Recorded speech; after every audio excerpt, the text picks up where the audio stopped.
Hello, welcome to Python Basics with EJD. In the last video, I talked about complex number operations in Python. Before that, I had talked about arithmetic operations in Python. And then the video before that, we had talked about Python variable data types. Then we saw data types like integers, floating point numbers.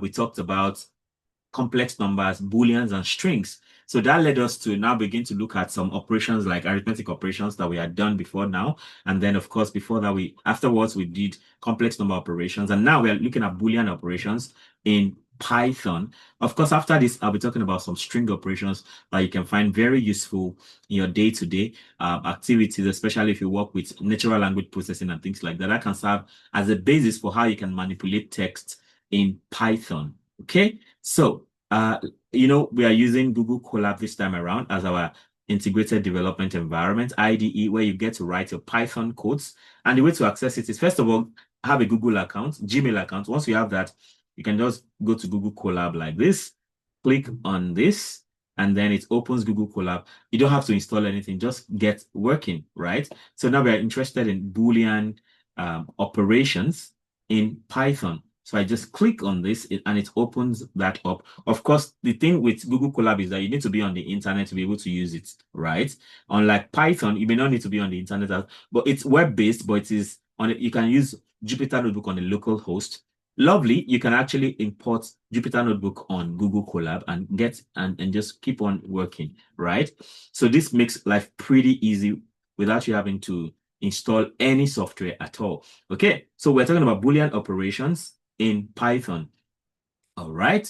So just like we learned under Python variable data types when we talked about Boolean, so we already had an introduction to Boolean type there. In Python, we know that Boolean is a built-in data type that can hold one of two values. So it can either hold true, representing truth, and false, representing falsehood. So Boolean values are often used in decision making. That's for the conditional statements. So if there are conditions attached to certain things, you need to use Boolean values.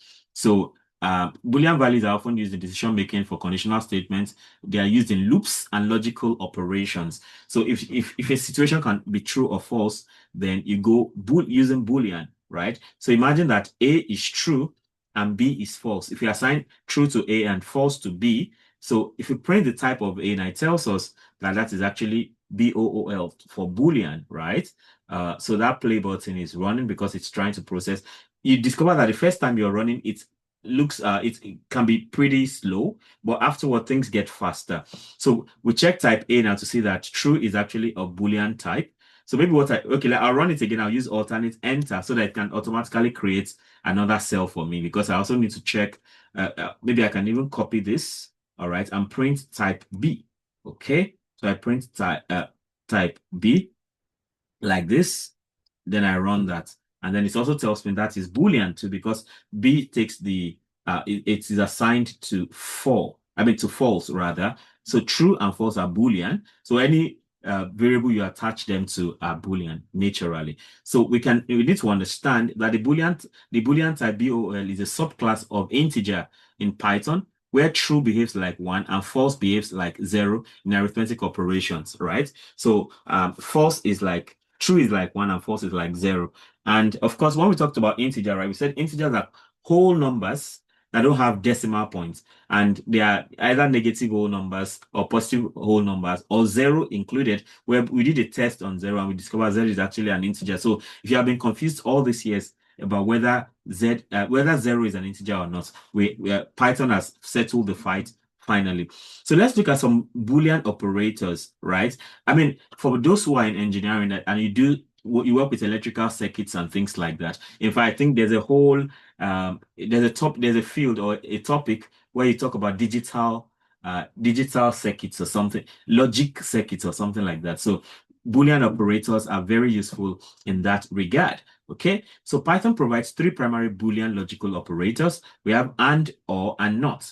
So for logical and, so for and, so two things have to be true for and to be true. So once one is false, then every other thing is false. So, and if you do possible combinations of true, true, true, false, false, false, and false, true.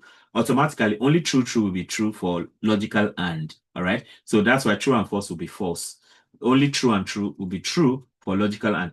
So the reason for that is that logical and is requires that the two conditions must be met for the condition to be true. So it's more like I get into a class and I'm like, oh, I need a student. Okay, if I pick a student at random and I ask the student, do you take maths and English? So if the student takes only maths, then the answer is false, right? If the student takes only English, the answer is false. So the student has to take both maths and English for him to be able to say yes to me, right? So any other kind of student, maybe a student that takes only maths, not English, or takes English and not maths. So for that'll be false, right? Or if the student doesn't take neither, it takes neither of maths or English, that will be false too, right? So then we go to or. So the logical or, so true or false will still be true. As far as one part of the component of the statement is true, then that is true. If I go to the same class and I pick a student at random and I ask, do you take maths or English? That means if you take maths, it is true. If you take English, it is true. But if you take neither, it will be false. So in this case now, you have two possibilities for true. True and true will be true. In fact, you have three possibilities because true and true will be true. Then true and false will be true. False and true will be true. Only false and false will be false for logical or, right? So it's only those who don't take any of the courses that it will be false for. But as far as if you take only math, no English, true. If you take English, no math, it is true. If you take math and English, it is true. That's why true, true is true. True, false is true. False, true is true. Only false, false is false in the case of logical or, as opposed to logical and, where only true, true is true. But true, false, false, true, false, false are all false for logical and. And then not is just negation. It's like the opposite of something. So the logical not or negation, not true is false, and not false is true, basically. So that's the idea for that. So we move on to truth tables for Boolean operators. I mean, I've even taken care of that in a way. So if you take and, true only if both operands are true. That was what I said the other time. So for and, the two conditions have to be met for it to be true. So true, only true and true is true, but true and false is false. False and true is false. False, false is also false. I think I said that already, so let me not waste time with this. Then for the logical or, true, the logical or is only true if at least one operand is true. So, and that is why in this case we have three situations for truth here, because true, true is true, true, false is true, false, true is true, and false, false, only false, false is false. As far as one of A or B is true, then it's going to be true. Then for not now, it's just negation. So this just inverts the Boolean value. So if A is true, not A is false. If A is false, not A is true, basically. Then let's talk about some Boolean expressions. A Boolean expression is any expression that evaluates to true or false.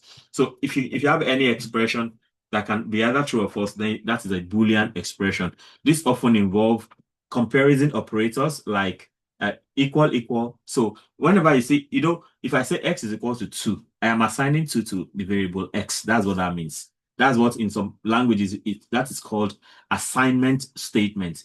But on the other hand, if you have equal, equal, automatically, once you see equal, equal, you are dealing with a logical situation. So you are trying to say, is this equal to that? That's what equal, equal means in that circumstance. So equal, equal is logical in nature. That is basically what that idea is about. Then exclamation equal means not equal to. So if I say A exclamation equal to B, that means A is not equal to B. For instance, if I say 2 is not equal to 3, that is true. But if I say 2 is not equal to 2, that is false, right? Then you can also have greater than 2 is greater than 3, false, but 2 is less than 3, true, right? Then greater than or equal to. So for greater than or equal to, now there's an inclusion here. So if I say 2 is greater than or equal to 2, that is true because 2 is actually equal to 2. So as far as greater than or equal to is, then we are good to go. So 2 is greater than or equal to 3 is also true. But the only time it will be false is when 2 is when you have 2 greater than or equal to 1. Because 2 is not greater than 2 greater than or equal to, say, 1. Yeah, that will be false. Because 2, okay, I mean that will still be true. I'm trying to look for a situation, right? Where 2 so let's say 2 greater than or equal to 3. 2 greater than or equal to 3 will be false, right? Because 2 is not greater than 3 and it is not equal to 3. But 2 greater than or equal to 2 is true. like that. So the same applies to less than or equal to. So 2 less than or equal to 1 will be false. All right, because 2 is not less than 1, 2 is not equal to 1, but 2 less than or equal to 2 is true because 2 is equal to 2, but it is not, though it is not less than 2. Then 2 less than or equal to 3 will be true because 2 is less than 3, though it is not equal to 3. So that gives one more level of inclusion for comparison operators. So for Boolean expressions, so these kind of expressions can actually evaluate to either true or false. So let's look at some membership operators. So we have in. So membership operators help us to see, oh, does this belong here or not? Let's see. So we have in, which checks if an element exists in a container. And we have not in, which checks if an element does not exist in a container. So let's see. Imagine x is equal to 10. Maybe this should have even come before now, but it's okay. Not a problem. Or I think I want to rearrange it better. I'm going to cut this. So let me come back here now. I think I need a code cell. I need a code cell to drive the point home here. So I need a code cell. So and now that I got the code cell, I need everything from here so that we can it actually makes more sense to be up there because it's working with what I just finished talking about. So membership operators should actually be here. So in this case now, we have imagine that we have x is equal to 10 and we have y is equal to 5. So if you now print x is greater than y, of course, x is greater than y, 10 is greater than 5. That's why it is true. So I did this blank print so that I can create a space in between the two results. What if I say print x is equal to now this is saying, so print x greater than y. That means, so this statement means is x greater than y? True. Is x equal to y? False, because x is not equal to y. So we can also have other situations. What if I add z to this now, and I say z now is equal to, I say z is equal to minus 5, okay? So if I say z is equal to minus 5, and then I do a blank print in between to create some space, and I now say print, x not equal to then I say absolute value of z. How does this evaluate? Because absolute value of z, let's put this as y actually. I need y. Good. So y is not equal to absolute value of z. Absolute value of z is minus 5. I mean, z is minus 5. So absolute value of z is 5. So it means that y and z are the same, and absolute value of z are the same. So if I say y not equal to absolute value of z, this is simply going to translate to false because it's actually true that y is equal to the absolute value of z. So we can try many other ones. So if I run this now, I have true, false, false, like that, because y is actually equal to absolute value of z. So we can try so many things with that. So coming back to the membership operators, this one evaluates to true if the situation holds, and it evaluates to false if it doesn't hold. So we have not and nothing. So print a is in cat. So that means the string A is in the string cat, and that is correct because we have CA and T in CAT. So A is in cat, that's true. Okay. Then for this 3 is not in 1 to 4. That's true because 2 is not here. I mean 3 is not in 1 to 4. So what if we also try okay, let me create a blank print. So I create a blank print here. Then I say print D is not in dog. D is actually in dog, right? So that is why this is false now. What if I need another situation? Okay, like I say Z is in dog, right? So I accept this. Okay, so you see now with Google Colab, AI can assist you to do things very fast. As you can see, I just had to choose those options that were presented to me now because I like them, right? So so A is in cat, true. Z is in dog, false. D is not in dog, false, because there's D in dog. 3 is not 1 to 4, that's true because 3 is not there. So if you run this now, I'm just going to get true, false, false, true like that. Okay, that's what we mean by membership operators. Okay, so we can combine Boolean operators. We can actually combine Boolean operators. So you can combine Boolean operators using and, or, and not to create complex logical conditions. Imagine that a variable, the variable age has 25 attached to it. So somebody is 25 years old. The person has license. You can see this is a variable name that has two words, but because we cannot allow space, you have to use underscore, join everything up. So age 25 has license, true, right? So now you want to determine if the person can drive in line 4. So can drive is equal to age is greater than or equal to 18 and has license. So if print can drive, so for this person now, age is actually 25 and has license is true. So it means the person can drive. So that'll be true. Then if we have a variable name called is teenager or elderly, so we have 4 words here, but we can use underscore to make it into a proper variable name, following the rules of naming variables. So here now we say age is greater than or equal to 13 and age is less than or equal to 19. That means the age lies between 13 and 19. Okay. So of course, this age matches the age of those who can drive, right? Because we can have 18 here, right? Or, okay, we have this now. Age is 13 to 19, or age is greater than 65.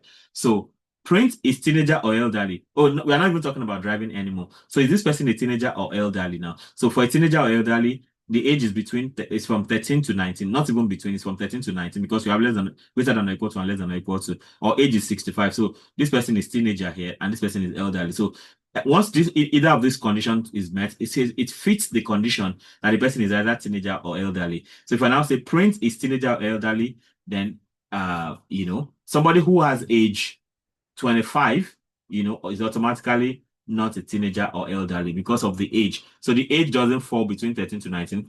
From 13, it's not from 13 to 19, and it is not greater than 65. So this person whose age is 25 would have automatically be false, right? So we have true and false. So we can do a print in between to separate a blank print, that is. So if I change the age to say 17, of course, number one, the person, so this can drive will automatically translate to false, and this is teenager or elderly will translate to true because this person now is 17, and those who can drive should be 18 upwards. Even the person cannot even have license in the first place. But then for teenager, the person falls from 13 to 19. So that meets that condition. So we have it reversed from true false to false true. But of course, what we had here was 25, so it has to be true false like that. So that goes. Then we can do short circuit evaluation, right? Python uses short circuit evaluation for and or. So for and, if the first operand is false, Python does not evaluate the second operand because the results will be false anyway. All right. So if you're using and the first one is already false, don't care about the other because once there is one false, everything is going to be false. So once you're using and you see false, Python doesn't waste your time. It just says, as far as there's false, we don't care. Then for or, if the first operand is true, because as far as there's one true there, then the result is going to be true anyway. Python does not evaluate the second operand because the result will be true. So in that case, we have a short circuit kind of evaluation. So it's more like Python is helping you save your time, so you don't have to go through all the stress. So here now we have define a function which print function called and return true. So print false and function. Okay, once there is false, function is not called because it will just print false because once we have an and operator and we have false involved, so automatically it's going to be false. Then print true or function. So if it is true, you can print the function. So function is not called because it actually prints true in this case now. So if you run this now, we have false and true basically, because as far as there's false involving and you're going to have what? As far as there's one true and or, you're going to have true, all the same, right? So that's what we have in that situation. Okay. So Boolean context in Python. Okay, in Python, many objects have an inherent Boolean value when evaluated in a condition. So the following are considered false in a Boolean context. None is automatically considered as false. False is considered as false. Zero of any numeric type, either 0, 0.0, 0j in the complex sense, is actually considered as false in the Boolean sense. But then if you have empty sequences and you also have empty sequences and collections, like anything that has any idea of zero, like empty, all of those are evaluated as false in the context of Python. But everything else is considered true. So non-false, zero, anything empty is actually considered as false in Python. For instance, imagine if you have this empty box now. So if given empty box, print, this won't print because this is actually false. Else, print empty list is considered. Okay, so you run this now. Empty list will be considered is considered false, right? Because this is empty, so we don't care. So once something is empty, it is taken to be false. So what if I put something here and I run it? So this won't print because the empty list is false now. So we have this one because this is actually not empty, this empty again. So you see that? So empty list is considered false here. So if it is not empty, the first one actually gets to print. Okay. Then we have Boolean operations in control flow. Now we are going to do a whole video on control flow, just like in the case of solving quadratic equations, where we have to say, oh, if the discriminant is less than 0, we have two complex roots. If the discriminant is equal to 0, we have two real roots that are the same. Then if the discriminant is greater than 0, we have two real roots that are different. All right. So that's a very good example of control flow. Just like even what we considered up here too is control flow. Once if and else is involved, then you're talking about control flow. Or you can also be doing some while and for and all of those things. You're going to see that in a whole video later. So using Boolean operations in control flow, Boolean operations are fundamental in if statements, while loops, and list comprehensions and more, right? So imagine this now. We have a conditional statement. If age is greater than 18 and has license, print allowed to drive. But if not, so else print not allowed to drive. So we can also do a while loop with Boolean condition. Count is equal to 0. Done is false. Make sure done is defined before the loop. All right. So while count is less than 5 and not done, do something, right? So I guess I want to separate this. So I cut this off now because I think there are two different things. So I'm going to use Alt Enter. So if you use Alt Enter, it runs this current cell and opens the next cell for you to do another coding operation. So I do Alt Enter. So this is allowed to drive because age is greater than or equal to 18 and has license. So because the age, or what if even if I can now come here and say the age, what if the age now is equal to 15? Okay, if age is 15, this will be not allowed to drive. So the reason why it said allowed to drive before is because the age we're using before was 25. We had not changed that age. So now that I've changed it, it automatically reverses. But then it has created another place for me where I can now do my while loop. So we're going to do we are going to do control flow later, where we look at all these control things in depth. So we can use while loop with Boolean conditions. So if you have count to be 0, done is false. Make sure done is defined before the loop, right? So while count is less than 5 and not done, then do something. So the something that will be done is whatever the count is will be incremented by 1. As far as it is less than 5, the process will continue. So, but once, as far as it is less, once it hits 5, then done, it will be done, right? So if I press enter now, we don't have any results coming out. So I think what I should be doing here is, okay, has this been run? Okay, how do I get results? Maybe I should print count when it's all done. So I print. Okay, well, I think another sweet way to do this is to print each time here. Once it's done, each time I print count. Okay, so I print count like this. So you see what is happening here is that while count is less than 5 and not done, so as far as done is false, so it keeps going. So it keeps incrementing until it gets here. So, but then, this one gives me if you want everything to print one after the other, what if you just want the last thing to be printed? So in this case now, it will not be when we get to control flow, you understand what I'm doing better. It will not be, so it can come up. So by doing it this way, it's like you're out of that loop. Then this one just gives you the last value, basically. So that's what that gives you. So if you want to see every step, so while the incrementation is done, so it prints and then it goes back. So when I get to control flow, you'll understand better. Okay, so let's look at some Boolean algebra in Python. All right, you can apply Boolean algebra concepts using Python's logical operators to simplify or manipulate expressions. For example, we have the De Morgan's law that not A and B is equal to not A or not B, and then not A or B is equal to not A and not B. All right, so that's a very popular thing in set theory. So that's a very good one. So imagine here, if A is true and B is false, so we now want to print not A and B. So A and B, because A is true and B is false, A and B is going to be automatically A and B will be false, right? So not false is true. So this side is true, okay? So and we want to ask, is this one equal to this one now? That's the Morgan thing. So this is automatically true. So not A is false, not B is true. So A or B. So this is true and this is also true. So it means that this expression is going to evaluate as true. So that's us trying to prove the De Morgan's law using Python, basically. Then if you come here, A or B. So true or false. True or false is true, right? So not true is false. So this left-hand side is false. And when we come here, not A is false, not B is true. If we put the both together, we have false on this side. So false is false equal to false? Yes, that's right. Both of them are going to evaluate to true, basically. So in the context of set theory, talking about De Morgan's law. So this is all trying to prove De Morgan's law using Boolean function in Python.